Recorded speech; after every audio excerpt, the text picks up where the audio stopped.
Hello. So, oddly enough, I was thinking of Satya for a couple days because of some conversation I had.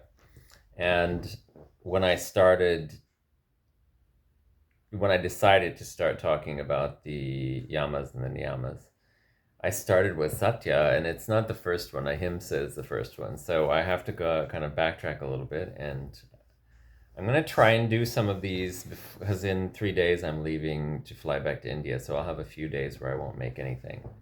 And once I'm there, I often am kind of introspective in a different way, and I have a feeling I won't make videos that much, but it's possible I will because I am aware that I'm enjoying doing this right now.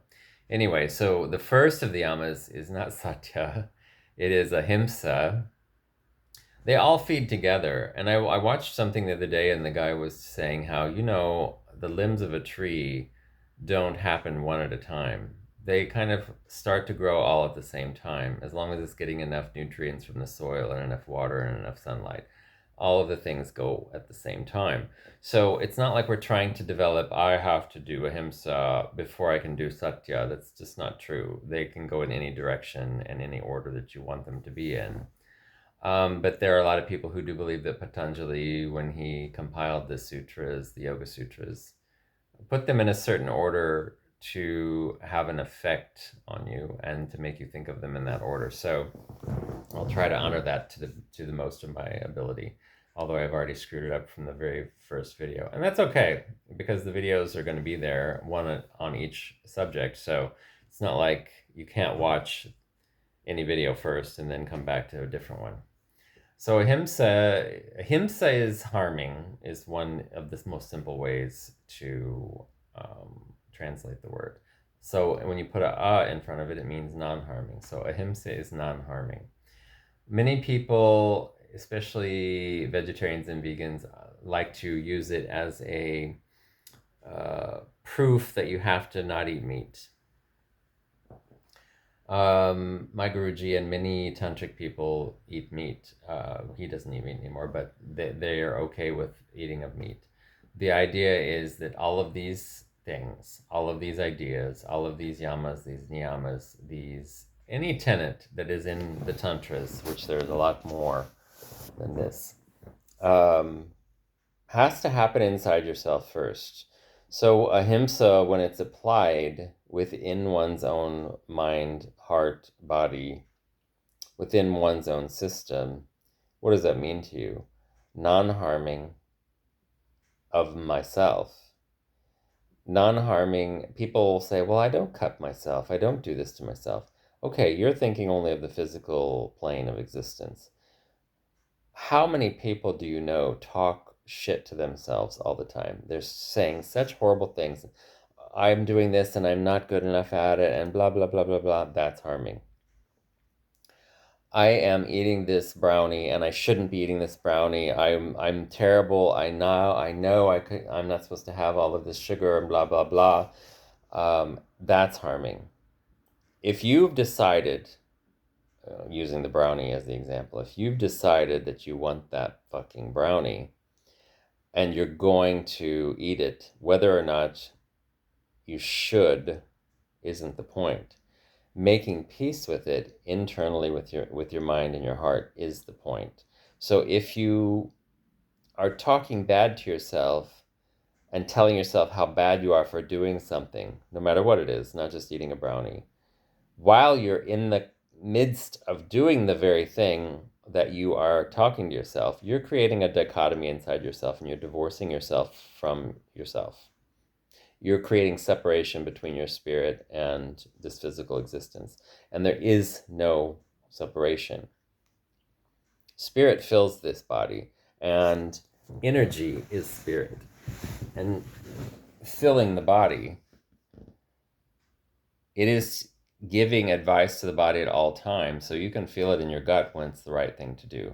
And if you feel so excited that someone bought you this cookie or this brownie, or that you bought it for yourself and you don't have it very much, enjoy that excitement and eat the cookie, eat the brownie. And don't judge yourself about it. Be okay with it, make peace with it, because it's going to happen.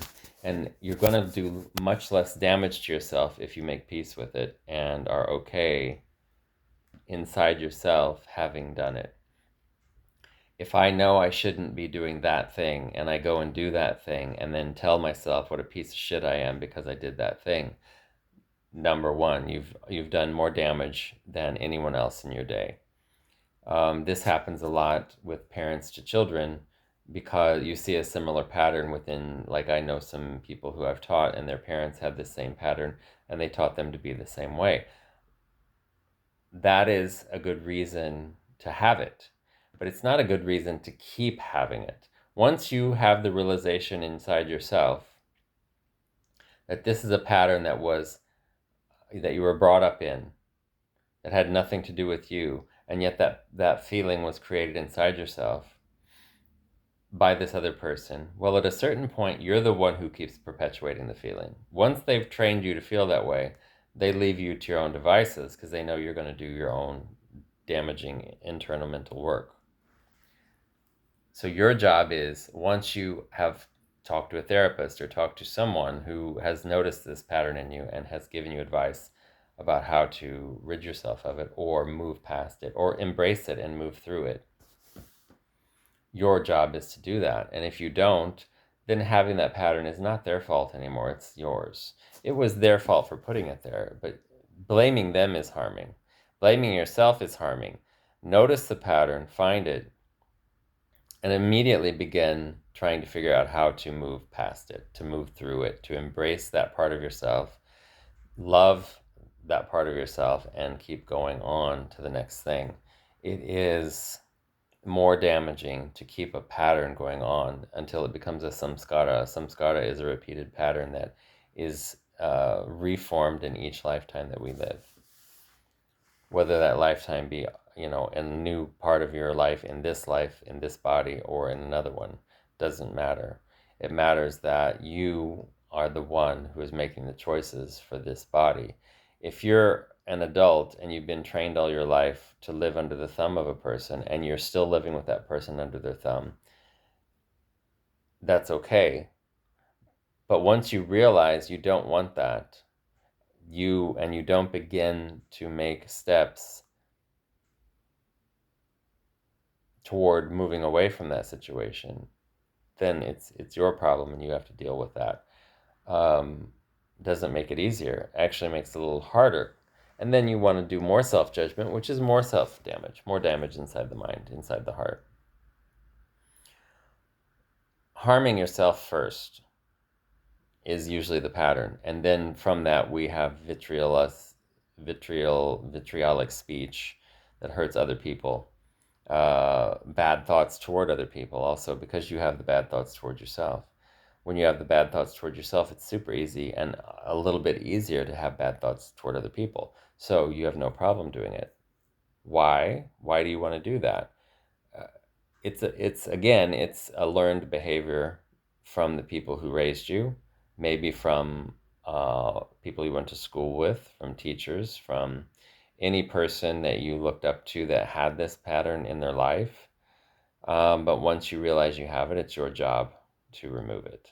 And removing it doesn't always mean kicking it out.